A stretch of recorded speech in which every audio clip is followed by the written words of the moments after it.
Beaucoup d'interrogations sur le cinéma d'aujourd'hui. Il n'est pas évident de se poser des questions sans être le cliché du vieux con réac qui se plaît dans la nostalgie. L'illumination me vient facilement. Au cours d'une discussion, je m'aperçois que j'ai déjà vu Terminator, Alien et même L'Exorciste avant l'âge de 10 ans. I'll be back.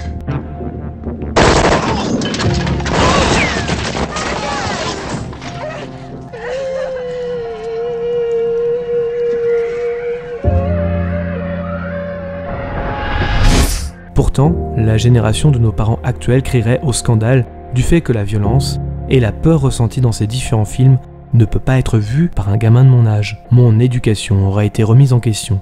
Pourtant, avec recul, ce sont des films qui m'ont forgé et qui ont fait de moi ce que je suis aujourd'hui, en plus d'étoffer ma culture bien entendu. Mais alors, que s'est-il passé? La plupart des films que j'ai cités ont tous eu une désacralisation comme Terminator ou encore Alien, où la peur est devenue totalement absente. Prenons donc une autre franchise, celle de Jurassic Park. Rappelez-vous cette scène mythique où les enfants dans la cuisine se font chasser par des raptors. Personne ne viendra contester la mise en scène de Tonton Spielberg, la peur est bien palpable, ou la scène du T-Rex, où le réalisme est impressionnant. Même les cris des enfants peuvent avertir vos parents dans l'autre pièce.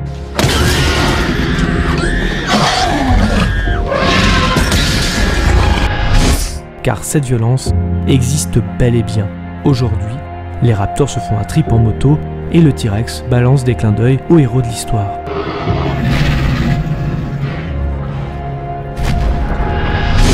Mais alors, qu'est devenue cette peur? Le Terminator change les couches, le Space Jockey n'est pas un alien fossilisé, mais un ingénieur. Plus de chasse pour le Predator, mais des blagues sur les mamans. Parce que sa mère est nique. Parce qu'on nique sa mère. Voilà, parce qu'on nique sa mère. Même le Joker, aussi imprévisible soit-il, se transforme en comique instagrammable.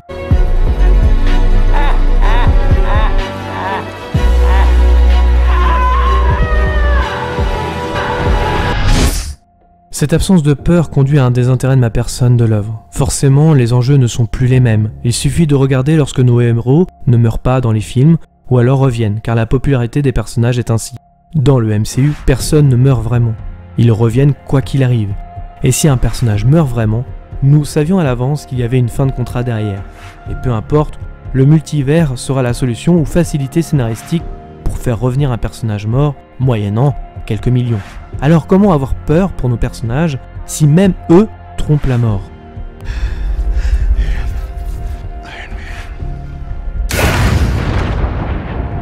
Lors de mon premier visionnage de La Mouche, j'étais effrayé au point de ne pas regarder la fin du film, au fur et à mesure que la transformation s'accélérait. Bon, depuis j'ai vu la fin, je vous rassure tout le monde, cependant, c'est cette peur mise en scène par David Cronenberg qui fera que La Mouche laissera un impact fort et culte pour moi. L'Exorciste, quant à lui, sera son ambiance lente et qui montera crescendo sur la possession de la jeune Regan. En plus de son ambiance, tout est palpable, jusqu'aux cicatrices qu'elle s'inflige elle-même. Fuck him! Be gone! Fuck him, Garrus! From this creature of God! Dans les suites de l'Exorciste, les cicatrices sont des effets visuels pour marquer le visage du démon. Ils n'ont plus la même signification et disparaît en 2 secondes quand le démon disparaît. Aujourd'hui, les effets visuels sont utilisés à outrance, le spectateur n'y croit plus. Depuis, le seul successeur attendra plus de 45 ans plus tard avec Hérédité de Ari Aster. Car oui, en termes de films d'horreur, c'est un peu la même chose. Si on regarde les dernières décennies, mis à part James Wan pour Conjuring, Sinister de Scott Derrickson et le film de Ari Aster Hérédité, aucun film d'horreur n'arrive vraiment à me faire peur ou à me mettre mal à l'aise. Si on enlève la peur des films, que ce soit dans l'horreur, la peur de la mort en la supprimant du scénario, car les personnages sont bankable, en supprimant le sang, car la vision en peut être traumatisante, ou les créatures des films qui nous faisaient peur autrefois, comme le Predator, sont soudainement ridiculisées. Que se passe-t-il réellement quand les enjeux sont amoindris? T'as pas une gueule de porte-bonheur. L'aseptisation du cinéma. Alors c'est vrai que l'on parle de blockbuster ou de films cultes dans cette vidéo, mais cela a son importance. Il aura un impact direct avec le cinéma en général. Et surtout sur cette guerre des plateformes de streaming de plus en plus nombreuses.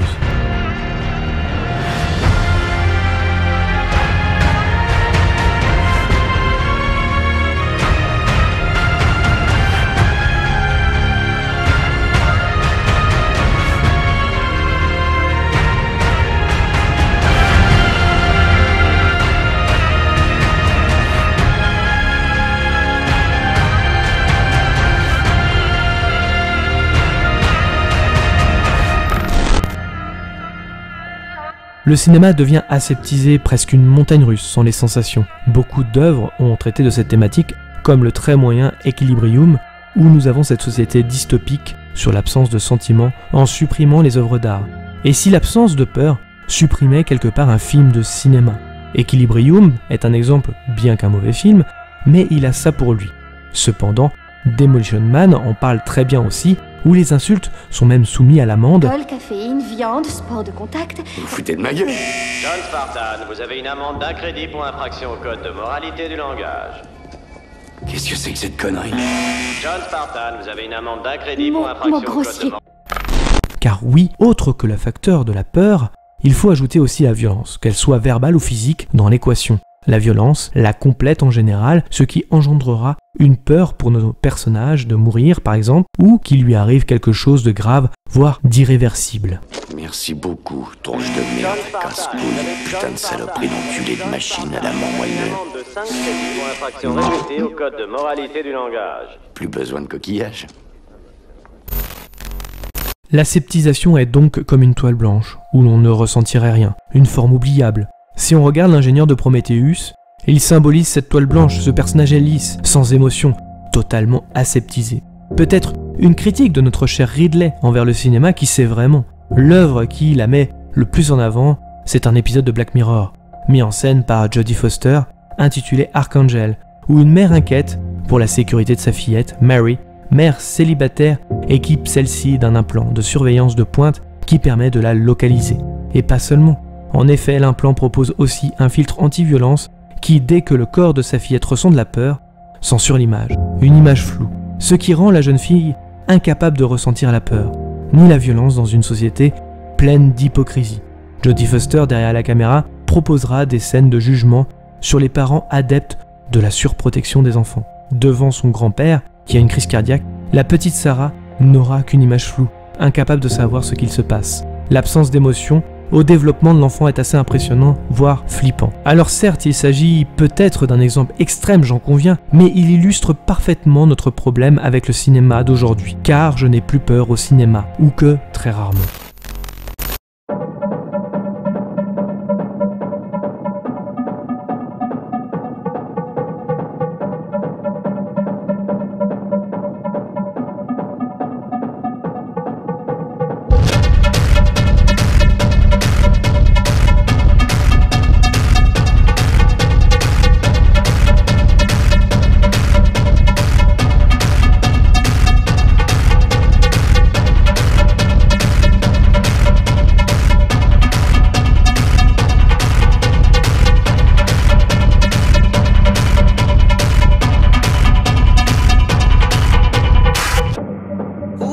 Study will get you work. Who said school will get you class? Who said that job will get you the cash? Who said that loan will save your ass? Si dans Total Recall de Paul Verhoeven, la violence fait partie intégrante du film, même son identité, avec un bestiaire impressionnant qui fait froid dans le dos, dû aux radiations du soleil, dans le remake, on oublie l'exposition des monstres. Car tu comprends, il faut que le long métrage soit tout public. Maintenant, quand un film est classé R, interdit au moins de 13 ans en France et 17 ans aux États-Unis, c'est même devenu un argument marketing pour montrer que les films ne s'interdira rien niveau violence. Bon après, le degré de violence, honnêtement, ça dépendra aussi de la mise en scène. Dans Deadpool par exemple, l'humour annule presque cette violence, vu que tout est amoindri par le rire. T'as tout compris. Il a mis son froc marron. D'accord, j'ai 12 balles, pas plus. Alors vous allez devoir partager. Compte à rebours. Oui, l'humour est une arme efficace pour faire du tout public si vous faites un tant soit peu de la violence, car c'est le cas de Marvel par exemple, ou même de DC qui veut faire du Marvel. Désolé d'être à la bourre, j'ai dû aller faire caca. Ça, c'est du lourd. Les films n'hésitent pas sur la nostalgie dans le tout public, sur les références années 80, période qui les ont marqués, qui avait cette peur omniprésente dans les longs métrages. Comme Steven Spielberg avec Shining dans Ready Player One. Mais voilà, on arrive à un autre élément assez énervant selon moi dans ce monde du cinéma. Pourquoi aller chercher de la nostalgie dans ces films qui vous ont marqué par la peur, la violence, l'impact de la mise en scène inventive et une écriture subtile, sans humour méta, à chaque ligne vous obsède à ce point mes chers réalisateurs et producteurs. Alors, l'exemple de Spielberg peut être contré car il peut en faire une critique implicite aussi dans son long métrage, dénonçant cette aseptisation par exemple. Mais vu la qualité scénaristique du long métrage, j'ai de grands doutes. La vérité sort de la bouche des réseaux sociaux. En réalité, ces dernières années, le public décide, biberonné par les films des années 2000 où la violence et la peur sont en déclin dans nos salles. Le public commente, like, partage sur les réseaux sociaux. Et vous savez quoi? Les producteurs le savent. Et grâce à cela, ils connaissent aussi comment faire un film qui marche, jusqu'à même draguer les différentes communautés et adeptes de la bien-pensante, tout en hypocrisie, pour ramener le plus de monde au cinéma. Grâce à cela, le milliard n'est même plus une prouesse. Les réalisateurs et producteurs de blockbusters ne sont plus maîtres et deviennent des faiseurs de films. C'est le cas par exemple de Joss Whedon, qui avec l'ère d'Ultron n'avait pas la main créative et nous pompa le même film que le premier opus, même trame scénaristique pour réaliser le même gâteau, de Marvel de 2012. Il rafistole même les films de commande comme Justice League. Pour la sexualité, qu'est-ce qu'on a à foutre de savoir que Lando est pansexuel ou que Loki soit bisexuel? Ces informations sont-elles centrales à l'histoire? Ou juste une drague pour le mouvement LGBTQ+?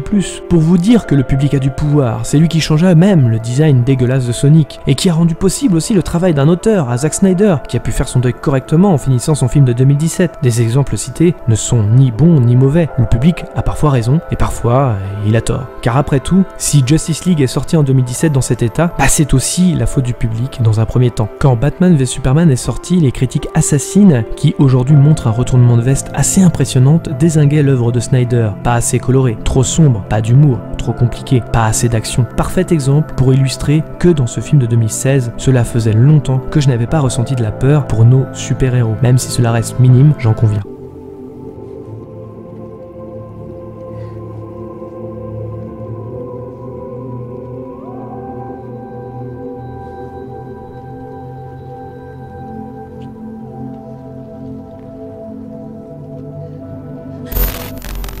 Voilà ce qu'on pouvait lire sur les réseaux sociaux. Eh bien, les producteurs vous ont tout simplement écouté. Ils ont retiré cette peur, ces enjeux, cette violence, en aseptisant Justice League avec de l'humour. Ça, c'est un peu hâtif comme conclusion. La peur doit faire partie de notre éducation. C'est grâce à elle que nous évitons les pièges de la vie. Mieux encore, elle donne des sensations. Ce qui fait le charme de la série Game of Thrones dans les premières saisons, c'est justement cette peur constante que notre personnage puisse mourir à tout moment. Mis à part un personnage qu'ils ont décidé de ressusciter à la Marvel, qui m'ont conduit à ne plus avoir peur pour lui jusqu'à la fin de la série, les personnages meurent réellement dans l'histoire. Alors oui, on parle de cinéma et non de série. Pourtant, le parallèle est assez intéressant. Les films de cinéma essayent de plus en plus d'adopter le format série justement, mais les séries, à l'inverse, deviennent de plus en plus qualitatives comme les films un peu plus longs ou les longs métrages. Et les séries adoptent de plus en plus cette peur. The Shield, Six Feet Under, Game of Thrones, Chernobyl, Black Mirror, The Haunting of Hill House, la liste est longue au point de me faire une alerte. Pourquoi je retrouve plus de sensations sur une série qu'au cinéma? En vérité, cela me fait de plus en plus peur alors que c'est elle que je veux retrouver dans les salles. My fate. I demand a trial by combat.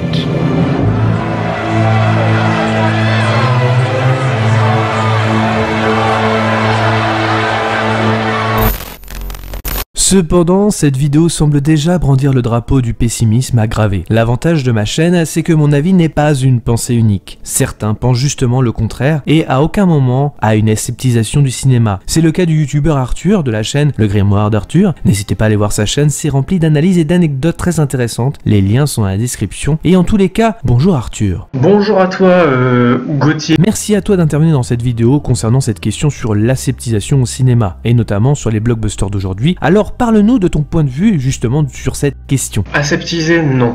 Enfin, pour reprendre le terme, aseptiser, ça veut dire devenir neutre, devenir vide, en quelque sorte. Je vois pas ça dans les blockbusters d'aujourd'hui, même dans ceux que je déteste profondément. Je suis d'accord pour dire qu'aujourd'hui, il y a vraiment des gros films et des grandes licences avec lesquelles on fait absolument n'importe quoi. Je fais partie des gens qui ont détesté Star Wars 9, qui trouvent que le Marvel est rempli de films complètement vides de sens. Mais le truc avec le fait de dire que les blockbusters deviennent aseptisés, ça voudrait dire qu'en gros, il n'y a plus rien d'intéressant dedans. Et là-dessus, je peux pas être d'accord. Parce que, en fait, j'ai tendance à dire que même si on peut détester un film très profondément et pour de très bonnes raisons, on ne peut pas dire qu'un film est mauvais à 100%. Par exemple, je suis un grand fan de la saga Pirates des Caraïbes. Le premier fait partie de mes films préférés.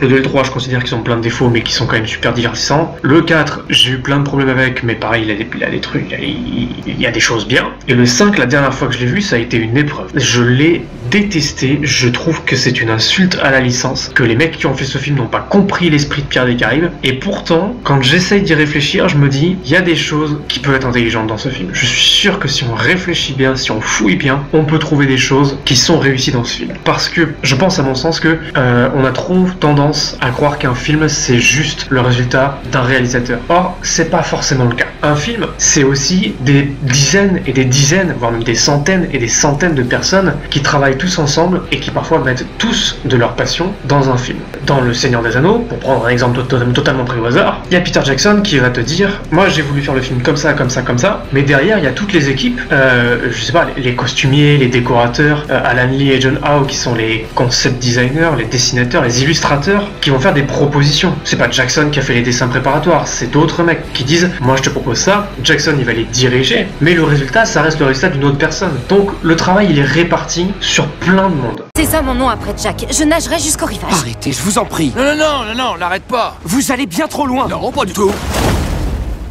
J'ai vu ses chevilles. T'en aurais vu bien plus si t'avais fermé ton caquet.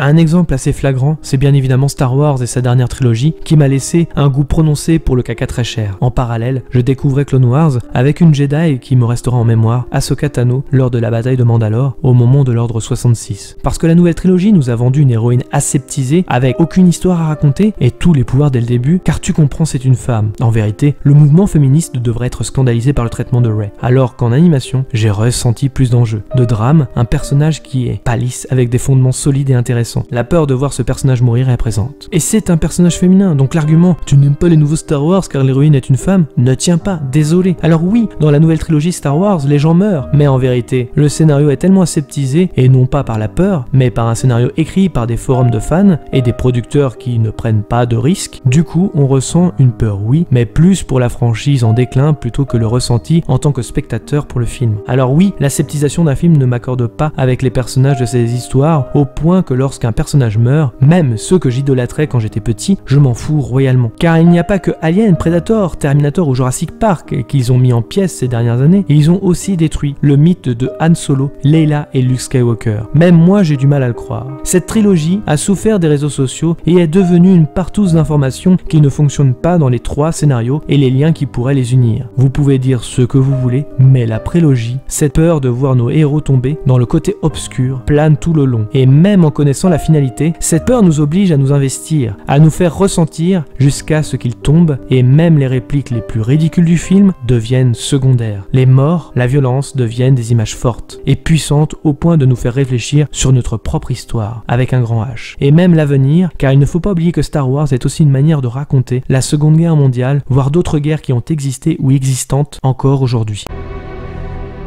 La prophétie voulait que tu détruises les Sith, pas que tu deviennes comme eux. Tu devais amener l'équilibre dans la force, pas la condamner à la nuit. Je te hais!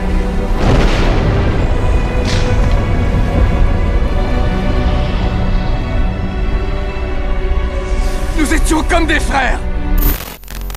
Et quand tu prends un mauvais film, un film que je déteste, que je n'aime vraiment pas, c'est Star Wars 9, tu penses à toutes les personnes qui ont bossé sur ce film et tu te dis c'est pas possible que toutes les personnes qui aient travaillé sur ce film aient fait tout ce que tu détestes dans ce film. C'est pour ça que je dis il faut jamais dire qu'un film est mauvais à 100%. Star Wars 9, je trouve que c'est une catastrophe. J'en ai ri tellement j'ai trouvé ça mauvais. Mais par contre, avec tout ce que je n'aime pas dans ce film, je suis obligé de reconnaître que Daisy Ridley et Adam Driver sont d'excellents acteurs et qui jouent très bien leur personnage. Et pourtant je trouve leur personnage mal écrit, je n'aime pas du tout leur personnage, je n'aime pas leur conclusion. Mais je trouve que Daisy Ridley génère des émotions, tout comme Adam Driver. Et donc, en soi, c'est un point positif du film. Tout comme, je sais pas, la musique, le visuel. Et après, ça dépend juste de qu'est-ce qu'on aime dans un film, en fait. Qu'est-ce qui va le plus nous marquer. Il y a des gens, ce qui va le plus les marquer, c'est les acteurs, par exemple. Les dialogues, le texte. Mais il y en a d'autres, ça va être le visuel, l'esthétique. De là à dire qu'il y a des films qui deviennent vides, non. Pour moi, c'est voir le verre à moitié vide, c'est avoir une vision très pessimiste de tout ce qui sort en ce moment. Quand j'ai vu Star Wars 9, je me suis retrouvé avec deux amis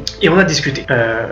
Mon premier ami avait vu le film avec moi et mon deuxième avait refusé de le voir parce qu'il déteste encore plus la postlogie que moi. Et on avait un peu débattu du film mais aussi de la licence, de ce qui est devenu Star Wars aujourd'hui avec Disney. On a parlé de plein de choses, notre rapport à Star Wars, etc. Et à la fin, je leur ai posé la question, qu'est-ce que vous attendez de Star Wars maintenant ? y a un de mes amis qui m'a dit, celui qui a vu le film avec moi, rien du tout, j'en attends rien, je suis juste déprimé, ça me saoule, et voilà. Et un autre, qui est celui qui a pas vu le film, du coup, qui a dit, moi franchement, si j'avais les clés de Disney, je dirais à toute l'équipe, on arrête tout. Je voudrais juste que Disney arrête de massacrer cette licence. Et moi, mon avis, il était un peu contraire à tout ça. Moi, je me disais, bah en vrai, je suis un peu confiant, parce que je me dis, quand tu exploites une licence, certes, tu peux très facilement faire n'importe quoi, mais à un moment donné, dans la recherche de nouveaux produits, tu vas donner les clés à des créateurs, à des réalisateurs, à des équipes, et en fouillant les propositions que tu peux faire de films, eh ben tu vas te forcer à créer de tout, quelque part. Je prends l'exemple de Mandalorian qui est sorti juste après Star Wars 9, si je me trompe pas.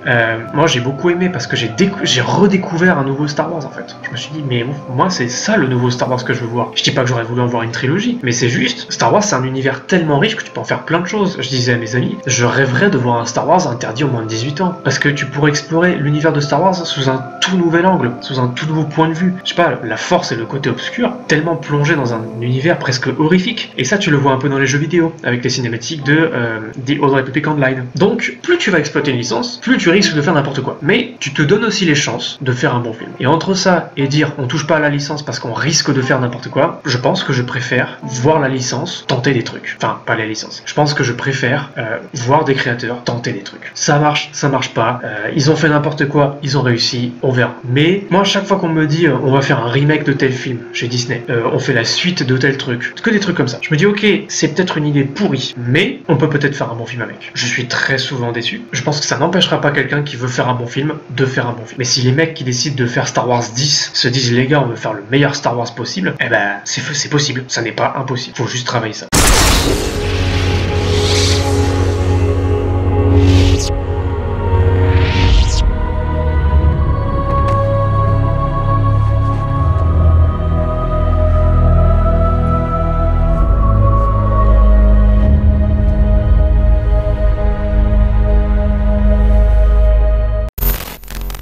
Mais des exemples contraires, il en existe aussi. Je reste tout de même optimiste et mesuré pour la suite. Et peut-être que cette grande pause du cinéma, due à la pandémie, peut changer la vision des dirigeants. Nous avons cité la Snyder Cut, formidable exemple où on réintroduit la peur, la violence et la mise en scène de Snyder. Le film a plus d'impact, plus de grandiose que sa version de 2017. Mais l'exemple que j'ai en tête reste Joker de Todd Phillips. Pourtant, le Joker était devenu lisse et sans ambition à des années-lumière du personnage. Devenu malaisant et proche du Marilyn Manson sans talent, Jared Leto semblait être sur le trône du personnage pendant un très long moment. Cette merde de Suicide Squad a prouvé même que les Oscars étaient corrompus, avec un Oscar gagné pour les maquillages. Mais les retours négatifs du film envers celui-ci restaient en suspens pour Warner. Pourtant, Todd Phillips, avec un scénario en main, réussit à les convaincre. Un film centré sur la violence d'une ville qui en fera le personnage tant connu. Jojo Rabbit, qui, en plus de mettre au premier plan un enfant, n'hésite pas à mettre en scène la mort et la peur de celui-ci face à la vérité. Ou encore Free Billboards, les panneaux de la colère, où l'on ressent la violence d'une ville face à cette mère en quête de réponse. Le cinéma est loin d'être aseptisé, et peut-être que certaines sagas le sont dues à leur longévité qu'elles ont entretenues. Après tout, le fait de ne pas voir le requin dans Les Dents de la Mer, ou même le Predator, ont fait que ces films ont été cultes avec le temps. Entretenir le mystère, c'est aussi ça, et entretenir aussi une certaine peur et d'imaginaire. René Char disait « Quand tout se voit, rien ne vaut ». Peut-être que cette aseptisation date des temps plus anciens dans l'histoire du cinéma. Fais-moi cette saloperie!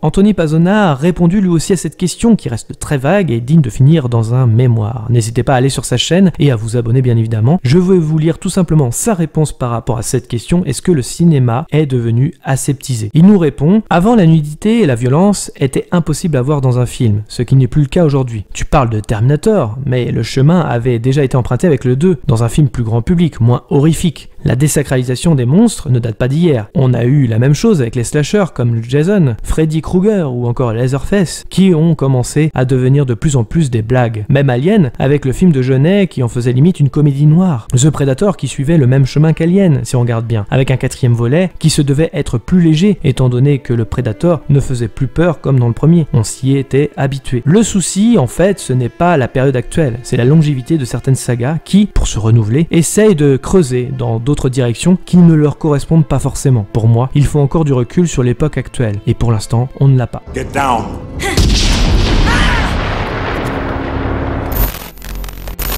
certes, on fait n'importe quoi avec le cinéma, mais on l'a toujours fait, parce que le cinéma c'est une industrie, et que dans cette industrie, il faut générer de l'argent, et pour générer de l'argent, il faut faire beaucoup de films, comme des produits, il faut les vendre comme des petits pains, et si on veut faire des films rapidement, eh ben on perd pas de temps à réfléchir si on fait un bon film ou pas. On fait un film, c'est tout. Mais quelque part, ça on l'a toujours fait. On crache beaucoup par exemple sur les remakes Disney, moi le premier, mais c'est pas la première fois que Disney fait n'importe quoi avec ses propres licences. Disney, vers le fin 90, début 2000, ils ont commencé à nous sortir des suites, Tarzan 2, La Bouche de Notre-Dame 2, Bambi 2, et ces films on les a tous oubliés parce qu'ils sont inintéressants. Et si on veut revenir vraiment plus loin, les westerns, dans les années 20-30, les westerns c'était de la série B parce que c'était facile à produire, donc on en faisait à la pelle. C'était des trucs qui étaient tournés dans la journée et qui étaient diffusés mais le jour même quoi. Et du coup les films n'étaient pas forcément, on cherchait pas à faire des grandes œuvres avec ça. Donc prendre un thème, une licence, un sujet et en faire n'importe quoi, en faire des films mauvais, c'est pas nouveau. C'est triste. Le truc c'est que je pense qu'aujourd'hui on voit des licences avec lesquelles on a grandi. On voit des licences qui nous sont très chères et on voit ces licences passer par cette phase de on s'en sert pour faire du fric. Et c'est terriblement triste parce que c'est pas du tout ce qu'on a vécu avec les premiers films, mais c'est comme ça. C'est pas grave, ça fait partie de l'industrie. Ça n'empêchera jamais un réalisateur de faire un bon film. Il est par balle. Quel putain de bon film. Ah, quel putain de bon film. Cette réponse est finalement assez évocatrice. Je partage également, car en regardant de plus près, on se rend compte que cette aseptisation ne date pas de ces 10 dernières années, mais beaucoup plus ancienne que cela. Les 10 dernières années traduisent seulement ce que Hollywood a touché chez moi, les franchises que j'aimais le plus. Mais justement, en vous évoquant ces exemples, je me rends compte d'une chose, et si le cinéma que j'adulais autrefois ne se trouvait pas dans les gros blockbusters d'aujourd'hui?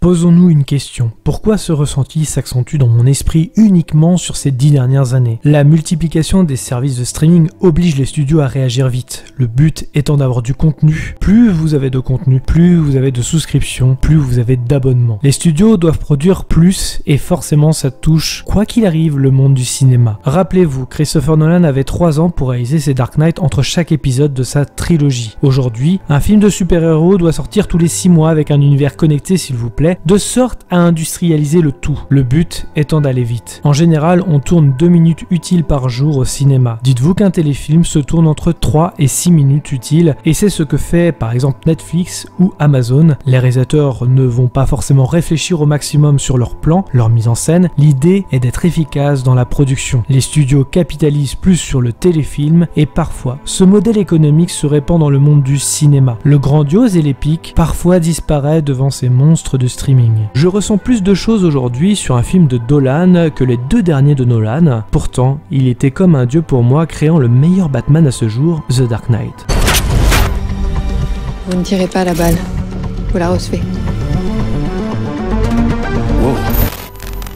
En me posant cette question, elle est devenue moins floue. Le cinéma a bien changé et moi aussi. C'est loin d'être négatif, au contraire. Oui, les blockbusters ont changé. Ce sont de plus en plus aseptisés. Tant pis pour le scénario. Nous vendons une marque au point de presser le citron jusqu'à ce qu'il n'ait plus de jus. Moi-même, j'aimerais que la franchise Terminator meure en paix. Mais on le déterre toujours, pour en faire pire. Et une part de moi qui voudrait qu'un réalisateur fasse un scénario pour explorer cet univers dans le futur où les humains seraient sur le point de gagner, comme pour faire une boucle temporelle bien ficelée, mais cela n'arrivera pas car trop violent, pas assez tout public. Et si les gens se rappelaient que Terminator était de l'horreur avant d'être un papa poule, ce n'est plus la franchise de mon enfance. Je m'arrête aux 2 premiers. Les blockbusters d'avant appartenaient à leurs créateurs, aujourd'hui ce n'est plus le cas, et tient dans un cahier des charges bien visible, au point de ne plus être surpris des répliques tellement on joue sur les références cultes. I'll be back. Je reviendrai. Ha! Tu t'attendais pas à ce que je dise ça, hein? Mais si, tu dis toujours ça. T'es sûr?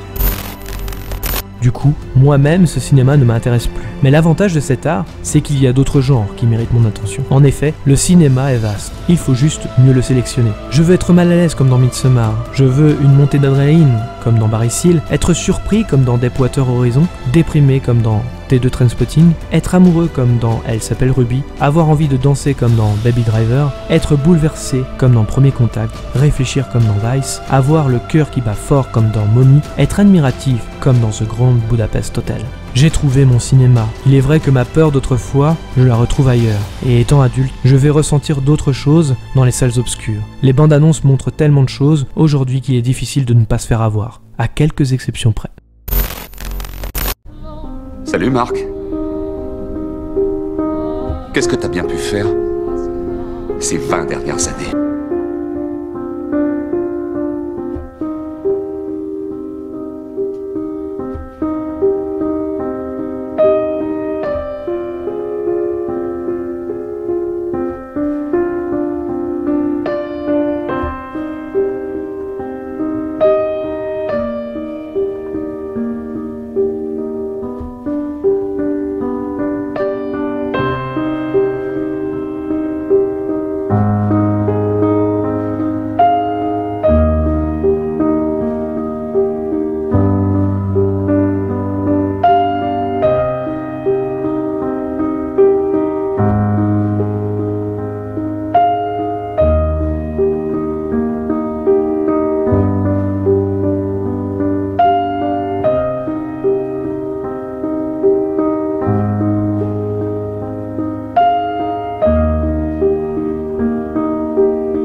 Merci à tous d'avoir regardé cette vidéo, je précise encore qu'il ne s'agit que d'un avis et non d'une pensée unique. Pensez à liker, commenter, mettre un pouce bleu et d'activer la cloche pour ne rien rater. Nous sommes disponibles également sur les réseaux sociaux Facebook, Twitter, Instagram. Dans tous les cas, rendez-vous dans les salles obscures pour de nouvelles aventures.